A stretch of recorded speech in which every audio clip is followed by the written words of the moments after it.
And it is okay to complain.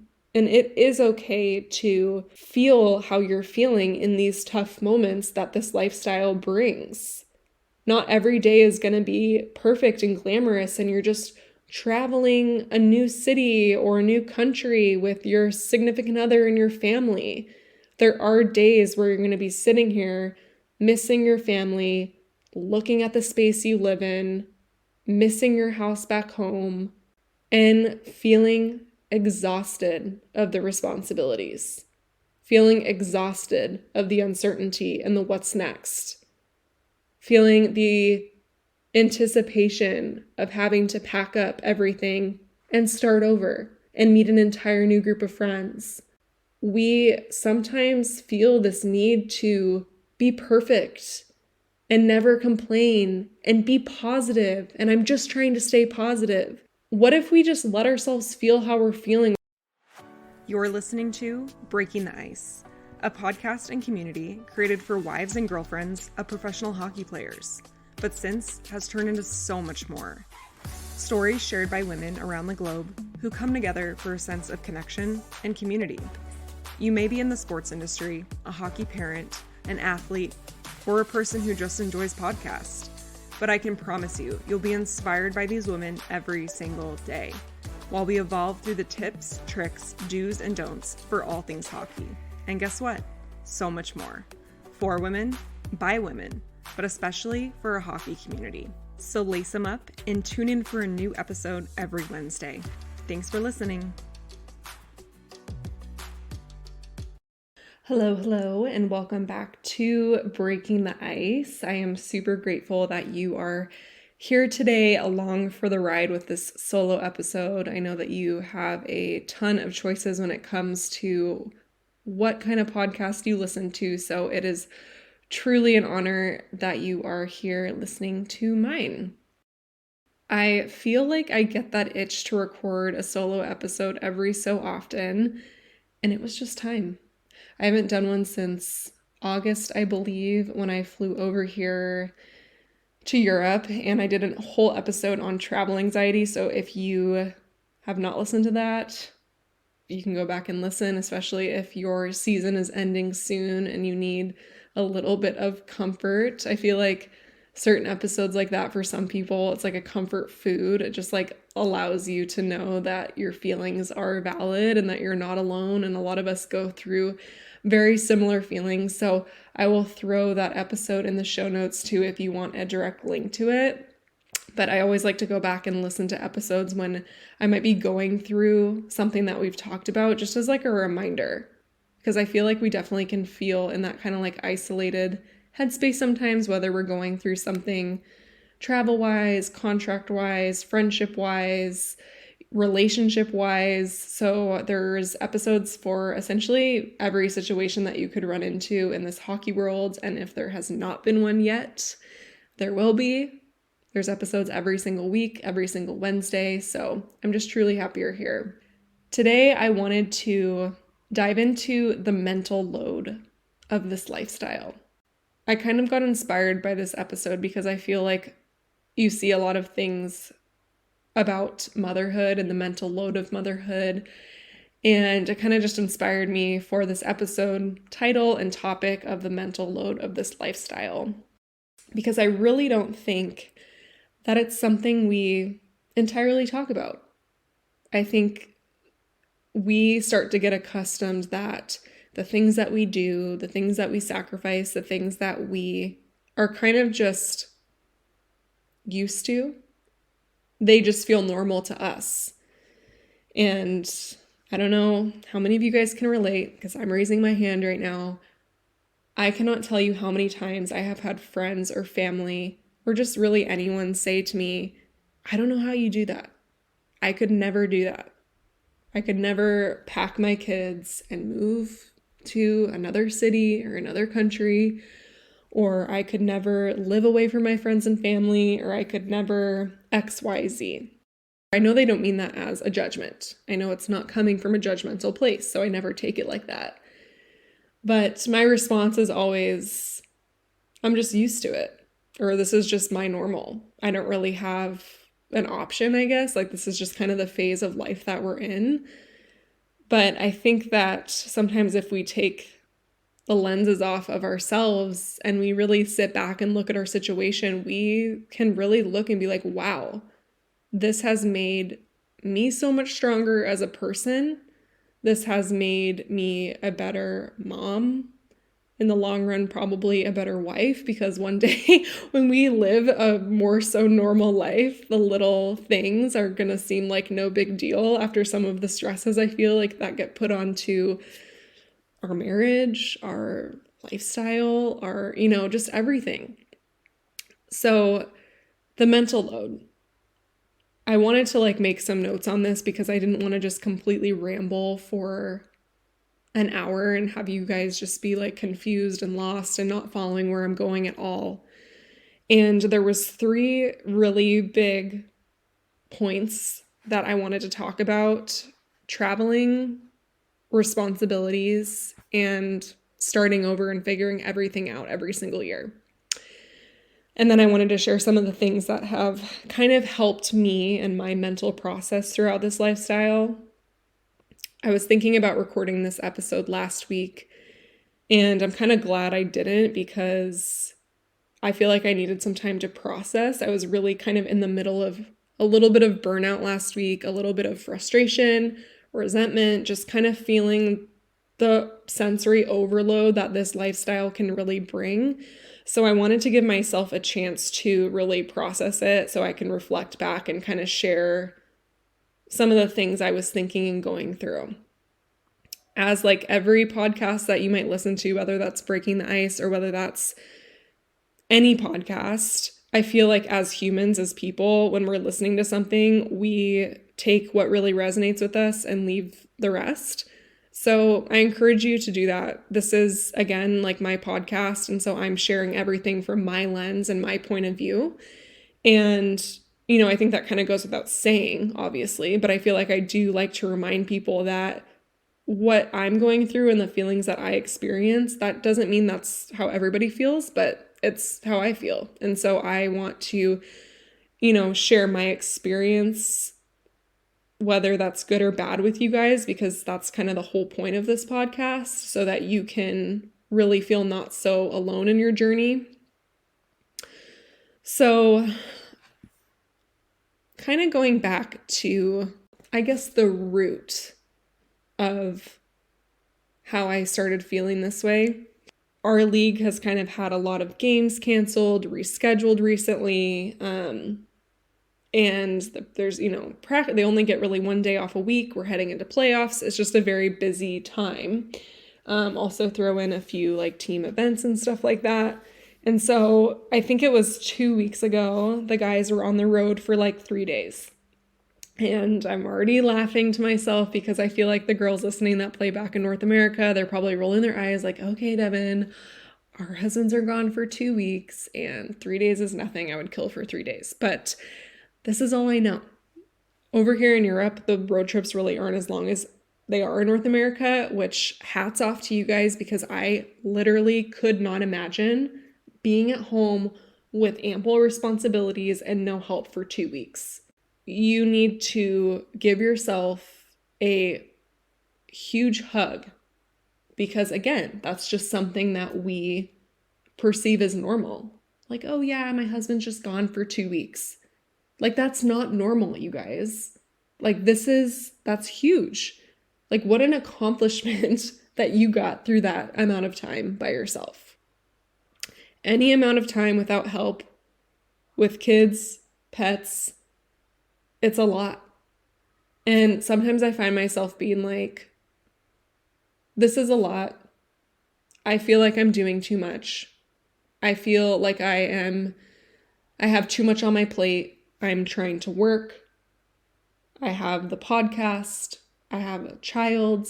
I have 2 dogs. I have a house I need to keep clean. I have groceries I need to get. I have food I need to cook.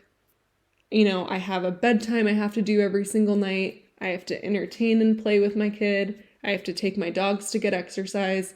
My son needs to go play at the park to burn energy, while also making time for catching up with friends or family that fill my cup, or just taking that time for myself where I can like literally just sit here and binge a TV show and just shut my mind off completely.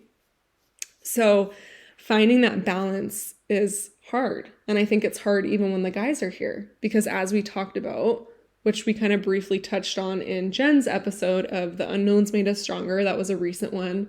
I'll add both of these episodes I'm talking about in the show notes so you can listen. But when the guys are gone, they come back and they're not always able to be as present as we sometimes hope in our heads, not at their fault at all, but because of kind of the situation.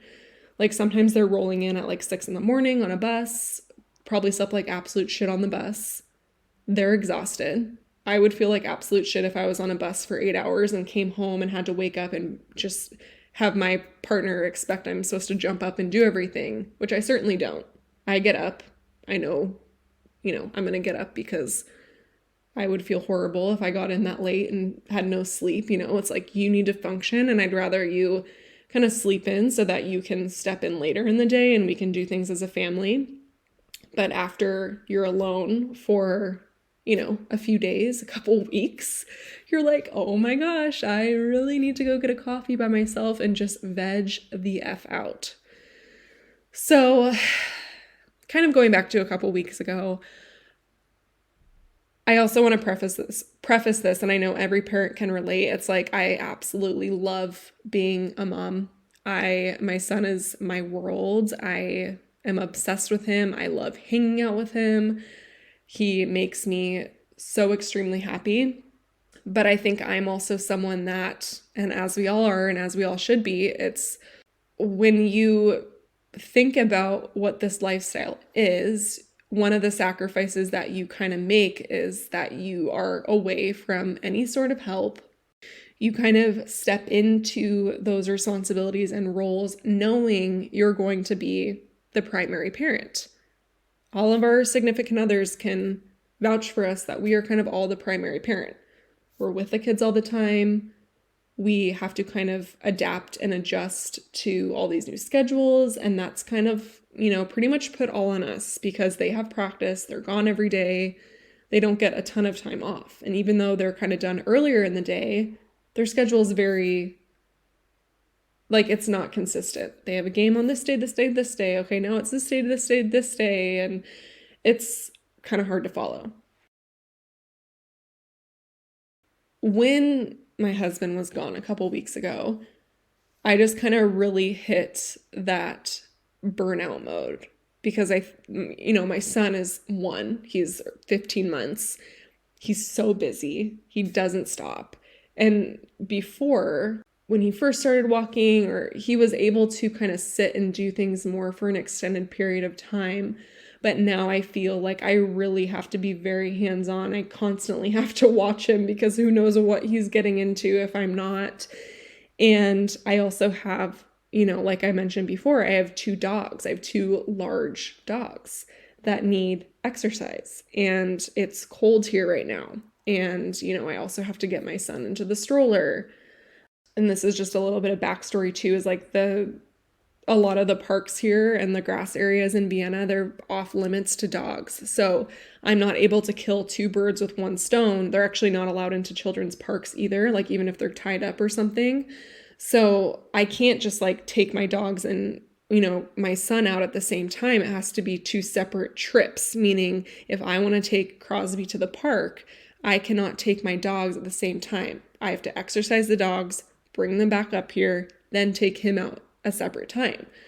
So by the time that I sit down at 7 o'clock, 8 o'clock, whenever he goes to bed for that day, I am wiped out.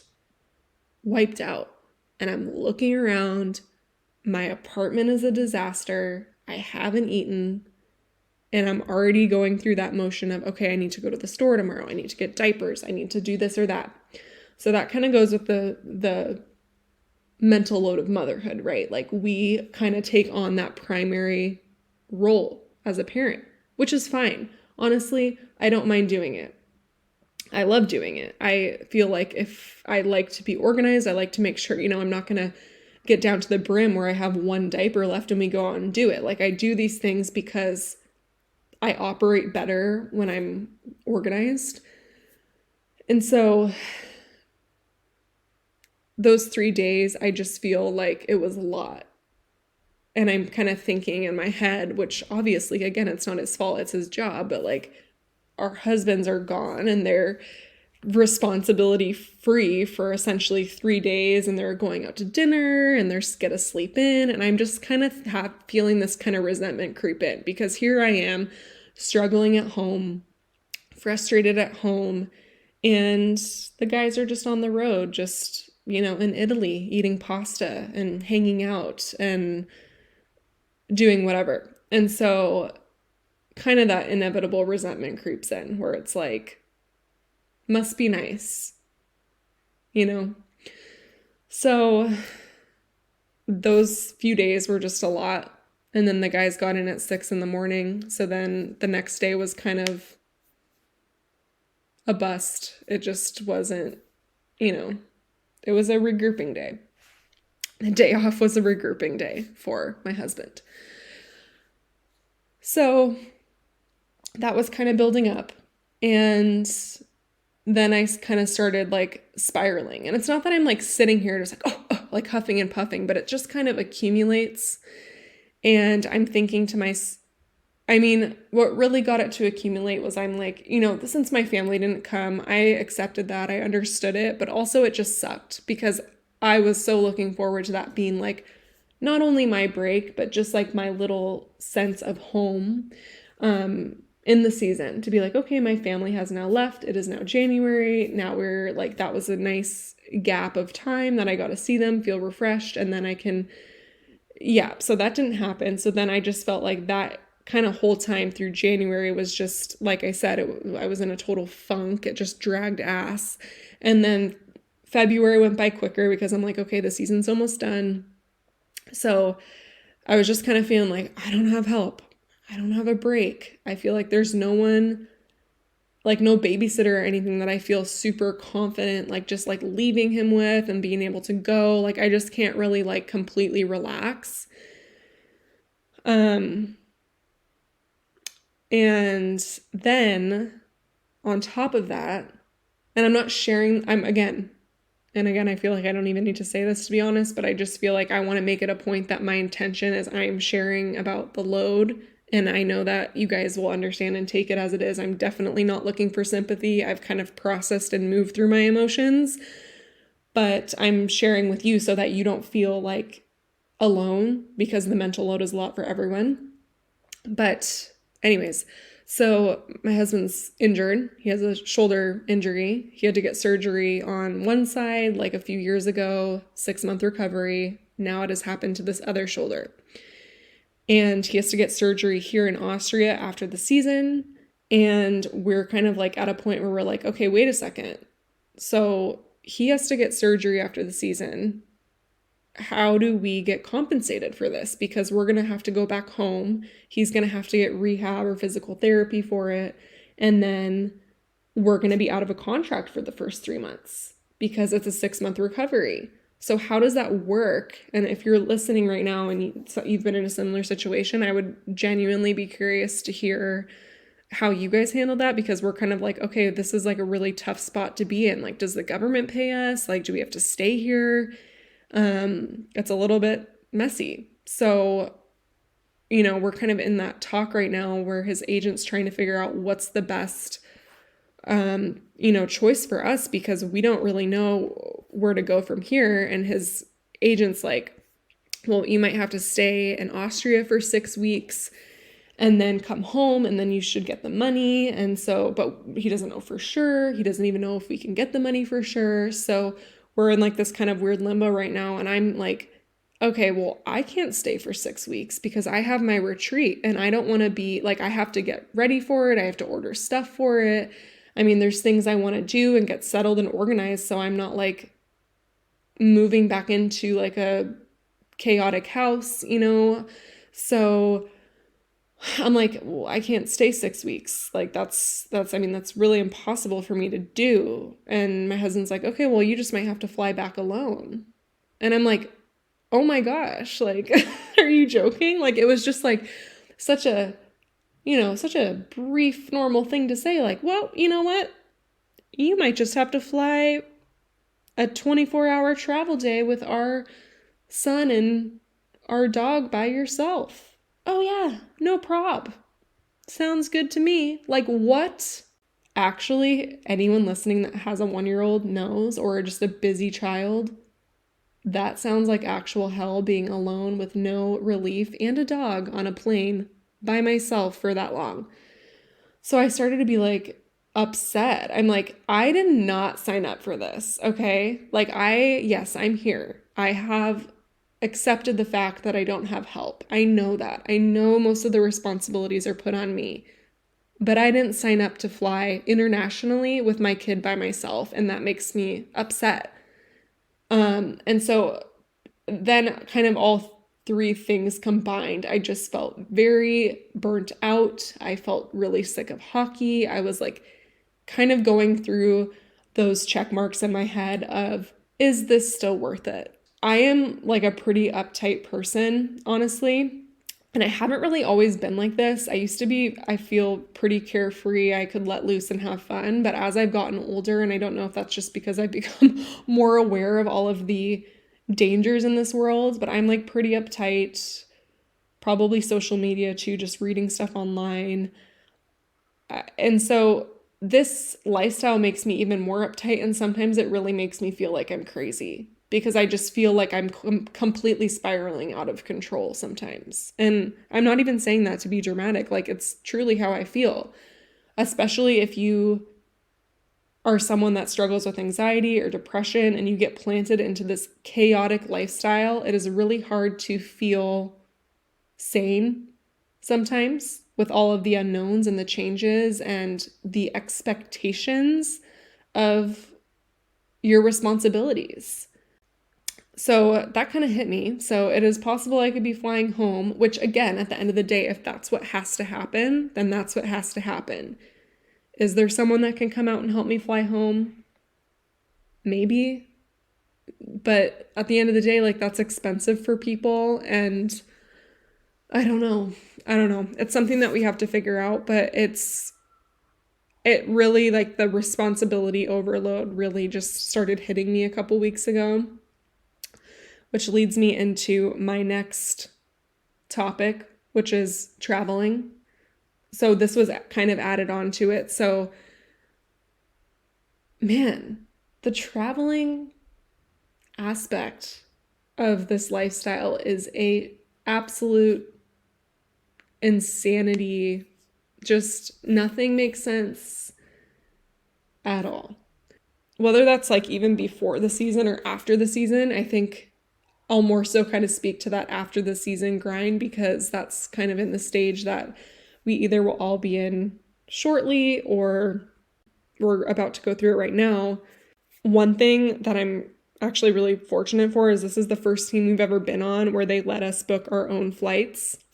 In the past, which I'm sure you guys listening probably can get this, like, especially for Europe, you have to go through the team to coordinate your flights home or coordinate your flight to Europe. And it gets very confusing, especially if you have a dog, a kid too, because you want the shortest and quickest way to get there that align with the times that you like. But with a dog too, like, there's certain countries that are more difficult to have layovers in, and you want to make the flight as easy for you with the dog as possible. So coordinating those flights, and when you have to go through the team, is a lot. Figuring out that what you have to pack to go home and leave behind. You're like, where am I going to leave my stuff? Do I leave it with a teammate? Do I leave it with like a teammate that's returning for next year? Do I get a storage unit? Do we just pack everything and go home? How do we pack everything and go home? Do we send boxes to go home? And it's kind of funny because you're like thinking about, like, it's like, oh my gosh, this is a lot. It's like, yeah, guys, everybody has to do this twice an effing year. Twice a year we do this, which we look at it and we're like, this is so normal. This is so normal. No, it's not normal. It's crazy. And then it's like you have to figure out everything that you need for your apartment when you get here for the season, or you leave stuff because you're not going back, and then you have to buy all new stuff again and drop a bunch of money on stuff to make your apartment feel homey, which is worth it, but it's also expensive and it's exhausting. You're like, I just bought this 8 months ago. The traveling aspect is very stressful. Doing a big flight twice a year, a big move. A lot of us have year to year contracts, which I'm going to be doing an episode with someone about this soon. Having to start over and figure everything out wherever you're going, whether that's a new city or a new country, having to learn maybe a new language or learn where the grocery store is and where things are in the store and where you can get X, Y, or Z. Like for me, I feel like this lifestyle has really gotten me to step outside of my comfort zone, obviously. I always admire people that are super independent, and I think I definitely am in some aspects. Like I like to be alone, I like to have my space, but yet I wish I would be a little bbit more independent in the sense that like I feel very confident and comfortable going places by myself, which I'm really bad at. I like have the worst sense of direction of anyone you've probably ever met. And so I get really stressed out if I don't know where I'm going. So like going to Prague and like driving there was a really big step for me, and I'm proud of myself that I did that, but that's not something I would normally do alone. And so, especially like obviously when I'm back home, I go places by myself all the time, but like here I'm a little bit more reserved to do that. I think I'm, a worrywart. I get very confused easily, and I like to be able to be with like a friend or my husband, obviously, to tell me like where we are and what we're doing if I have a question. So trying to figure that all out. And then I do feel like we don't necessarily talk about this because again, it is just so normal, but like packing your stuff up and like being placed in a new friend group every year is like really hard. And especially if you've been somewhere for a couple years, which we've been fortunate to do a couple of times, like you do form these kind of close bonds with girls, and then people leave and go to new teams and the whole group and dynamic gets split up after you just kind of invested a lot of time into getting to know people. So it is hard and it's sad, and you really don't know if you're going to see those people again. And then it's like you have to start over and meet a whole new group. And again, like I've met so many of my close friends through this lifestyle, but also it is hard to put yourself out there, meet a new group. Maybe you're not going to vibe with the group. Maybe you are. You don't know what you're going into. I also want to take a second to acknowledge the fact that a lot of women have to stay back home and they can't even go with their partners. There's a whole additional aspect where they don't know when they can go. They don't know if they can go. Like with all of these COVID restrictions, that's been kind of up in the air for all of those people. And the stress that can bring onto your mental health is heavy. And even though I'm not in that stage of life right now where I am having to do long distance, I have been there and I know how exhausting that is just when things were normal, air quotes, but now throw COVID on top of it and there's a lot more to it. Like it's not as simple as it was to just hop on a flight and come visit for a few weeks, a couple months. The travel has become a big issue for people. Also, moms that have to stay back for various reasons, making the choice to have maybe a little bit more consistency or have your kids on a schedule, or if your kids are older, to have your children in school back home, which can mean months and months without help, months and months without seeing your partner, only seeing them over FaceTime, your children missing their dad. It's really sad for the moms.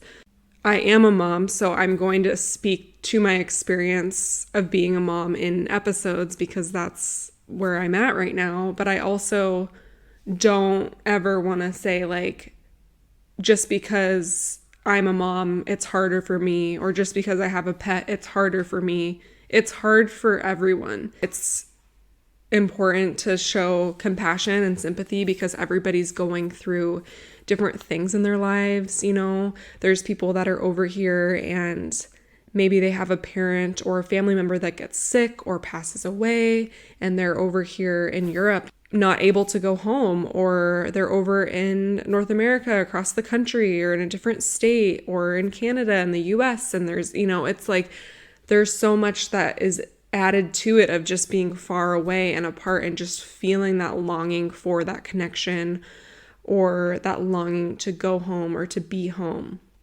I also really think it's important to have these open conversations with your significant other. And if they love you, they'll understand. I think we don't have to make things perfect and always act like everything's okay so that they can excel in their career. Like, we're people too. We have feelings too. And we don't have to just sit back and make it so it's comfortable. My husband, if he listens to this episode, he will probably laugh as to the fact that I am very vocal if I'm going through a hard time, or if I need support, or if I'm feeling down. Like, I'm very vocal about that. And I don't think, even if I tried, I don't think I could not say anything. It would just be written all over my face. It's definitely challenging, and the long distance aspect of everything is really hard. And I also want to touch on the fact that there are a lot of people whose husbands play in the KHL and they're in Russia right now, or very close, and it's a very scary time. And I mentioned this on my Instagram post, but my heart is absolutely breaking for the world right now, for Ukraine, and I honestly can't imagine how stressful it would be to have your significant other in Russia right now, and really with all the uncertainty and the unknown answers and the confusing answers. I've heard a lot of different things from a lot of different people, and you guys are in my prayers, and I just genuinely think you guys are so strong for having to go through something like this. Like, no one should have to worry about the safety of their significant other. And I'm a little bit like mind blown that hockey is kind of carrying on per usual there. It doesn't seem right to me, but I mean, I feel like every person that's over there who's an import should have the option to go home if they want to. That's not really something anyone signed up for or expected when signing over in Russia this year. So just know that you guys are in my thoughts and my prayers, and I can't even imagine what you're going through. Anyways, I just wanted to really come on here and just talk about how it's not normal to do all this. And it is okay to complain. And it is okay to feel how you're feeling in these tough moments that this lifestyle brings. Not every day is going to be perfect and glamorous, and you're just traveling a new city or a new country with your significant other and your family.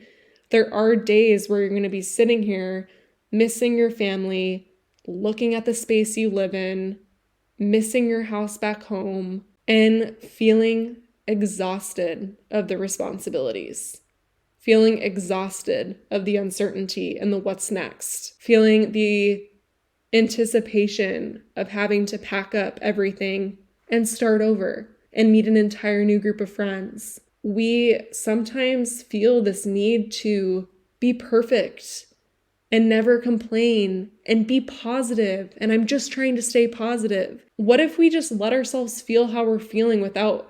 I do think it's important to be positive. And I find myself saying that too. You know, I'm just trying to stay positive. And for me, it's like I'm doing that because I know that if I let myself be super negative, it's not really benefiting the greater good. But I also do know for me, when I'm going through something, I need to be able to process that.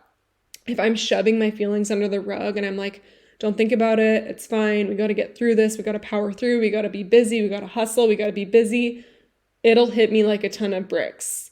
So I really have to sit here and I have to process and I have to move through however I'm feeling when I'm feeling it, because it's going to show up in other ways. Like I will get, like I notice when I don't process what I'm feeling and I just try to brush everything off, I get really angry at the smallest things. Like I will be pissed off because a place was closed when I tried to go. Or I will be like so irritated by something or be really impatient or, like it manifests in different ways. I think there is a beauty in seeing other people share things that they've gone through and came out the other side, and it's changed their perspective, and I think that's amazing.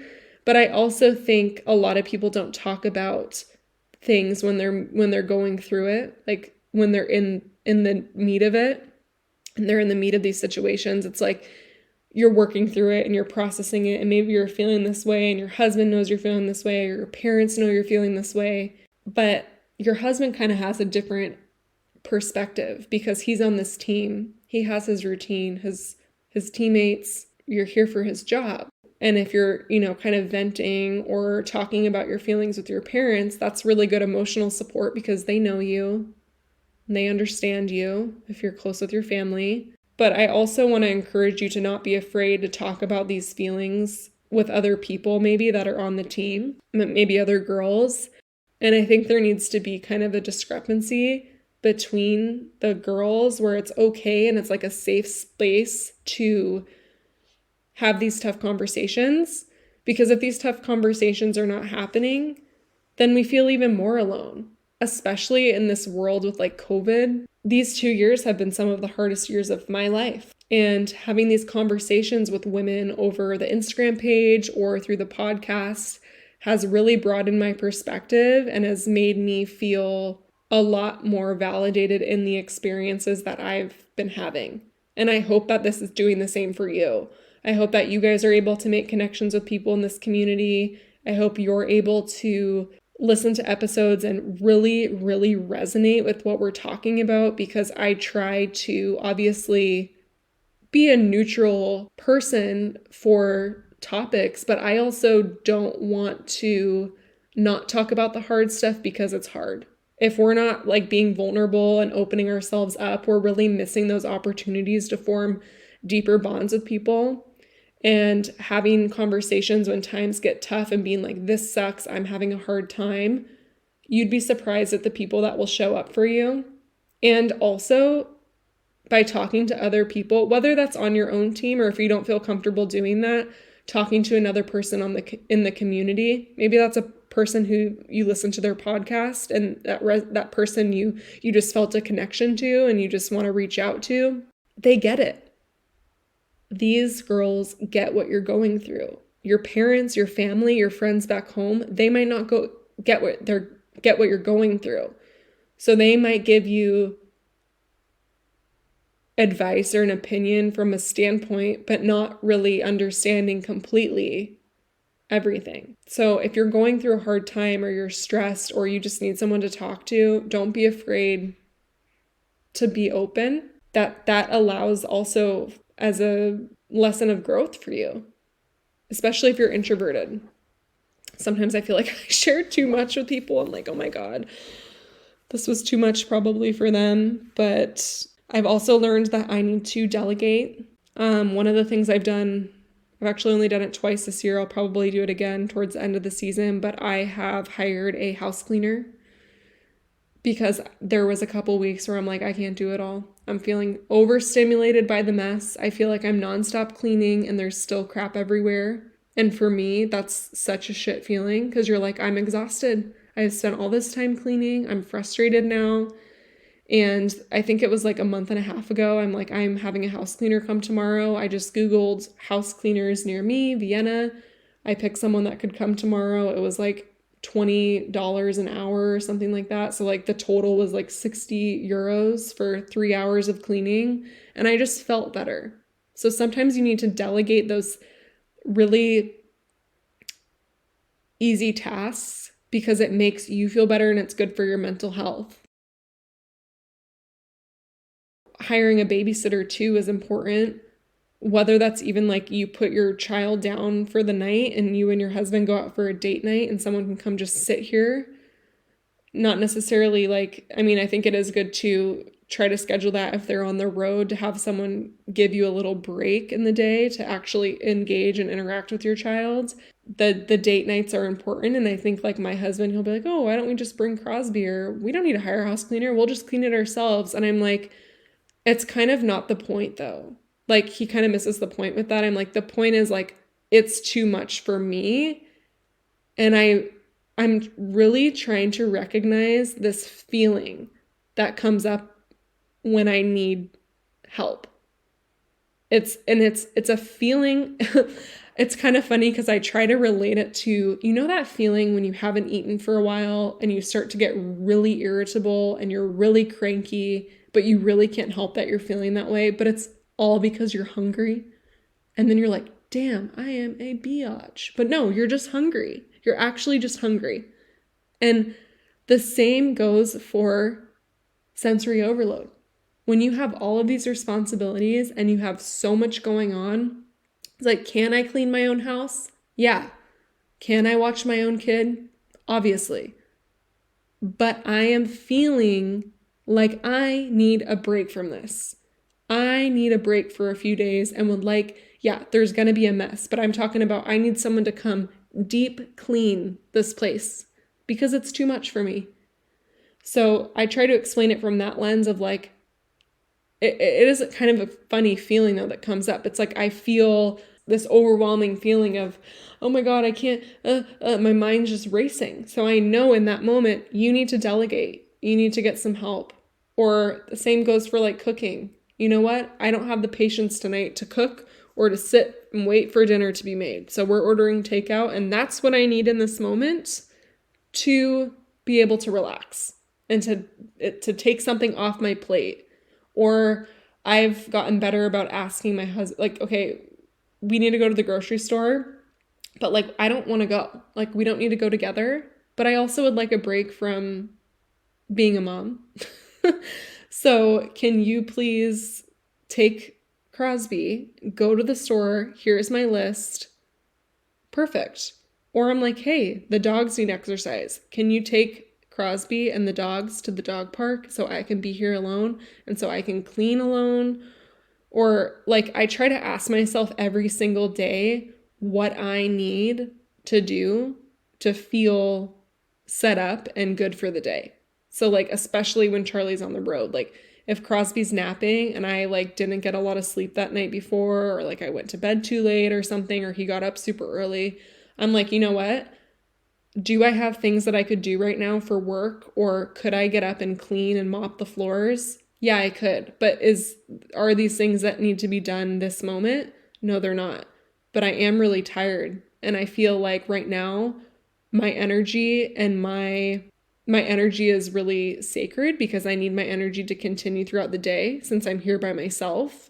So I'm going to use this opportunity that he's napping to rest myself, whether that's resting as closing my eyes and trying to take a nap, or resting as binging The Real Housewives and shutting my brain off of everything I need to do. So I really try to ask myself every single day what I need. And some days what I need is, you know what, I really need to crank out a bunch of work today during his nap so that I can really be present the rest of the day and not have to have this like kind of lingering thought that I need to do things for work. Or, you know what, today, the mess, like, I don't know about you guys, but like for me, when the mess is accumulated and it's been a couple days since I've really thoroughly cleaned, it's all I can think about. So like that would be a perfect example of me needing to say like, hey, can you take everyone out of the house? I really need to like clean so that I can feel better mentally and so that I can be a better mom and I can be less like nagging at you or whatever. And then some days I think doing things like self-care, like I need to go get a pedicure because I've been looking at my feet for like 3 weeks and it's bugging me. And that's a good way for me to get out of the house, veg out on my phone, get my nails done, and just chill. So I think delegating and really honoring where you're at, because every day is going to be different. I'm not someone that likes, I do like to plan my days of like, loosely, like, okay, this is what I need to do. And I like to check things off a checklist, but I also want to allow flexibility. Like, I'm not someone that's like 7 a.m. wake up. Now I'm going to work out. Then I'm going to eat breakfast. Then we're going to go to the park. Then we're going to go do this. Then we're going to do, like, it's like, no. I wake up and I'm like, okay, this is what I have to do. This is what I'd like to do. And then depending on what our day looks like, that's what I do.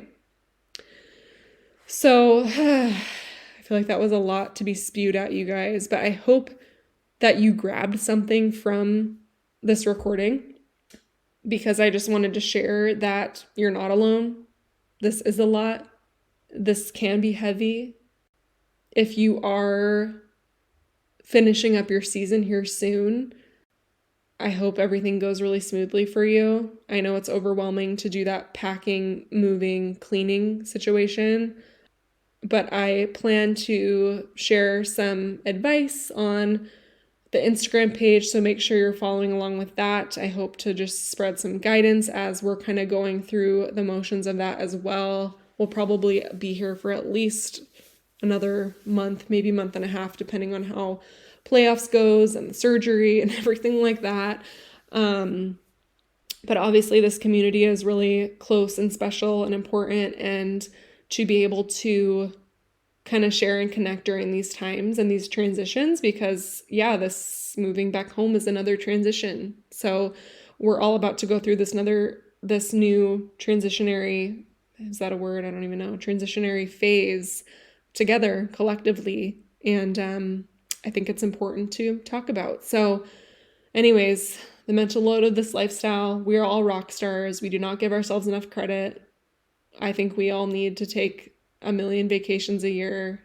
Like, I think that we should I think that's why I'm so excited to go to Nashville, because it's just kind of a break from all the responsibilities, and it's just a really fun little getaway. So I've been talking for 45 minutes straight, so I'm going to let you enjoy the rest of your Wednesday, but I hope you guys like this episode, and we'll catch you next week.